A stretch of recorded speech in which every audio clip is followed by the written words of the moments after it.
যে বাংলাদেশকে গড়তে এদেশের মানুষের প্রায় 50টা বছর সময় লেগেছিল। আজকে যেই সেনাবাহিনীর হাত ধরে এই বাংলাদেশ স্বাধীন হলো, আমাদের সেনাবাহিনী যদি সহযোগিতা না করতো আমাদের ছেলেদের, তাহলে এই স্বাধীন বাংলা, দ্বিতীয়বারের এই স্বাধীন বাংলাকে আমরা কখনো পেতাম না। এই সেনাবাহিনীকে, আমাদের এই সেনাবাহিনীকে ধ্বংস করার জন্য কত ধরনের ষড়যন্ত্র চলেছে আমরা জানি। বিডিআর বিদ্রোহের এই নাটকের নামে মূলত সন্ত্রাস বাহিনী দিয়ে আমাদের সেনাবাহিনীকে 57 জন ব্রিগেডিয়ার জেনারেল, 57 জন অফিসার কর্নেল, তাদেরকে বিডিআর বিদ্রোহের নামে পিলখানায় সন্ত্রাস বাহিনী দিয়ে হত্যা করা হয়েছিল। চিৎকার করে বলেন ঠিক কিনা?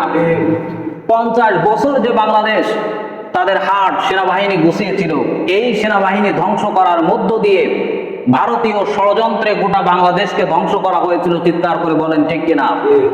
কিন্তু সন্ত্রাসরা ভুলে গিয়েছিল সময় সব সময় একদিকে চলে না, পানির স্রোত কখনো একদিকে যায় না, এটা আবার ফিরে আসে। জোয়ার যেমনি নদীর জোয়ার যেমনি একদিকে যায়, আবার সেটা ফিরে ভাটা হয়ে ফিরে আসে। সময়টাও ঠিক তেমন, মানুষের জীবনটাও ঠিক তেমন।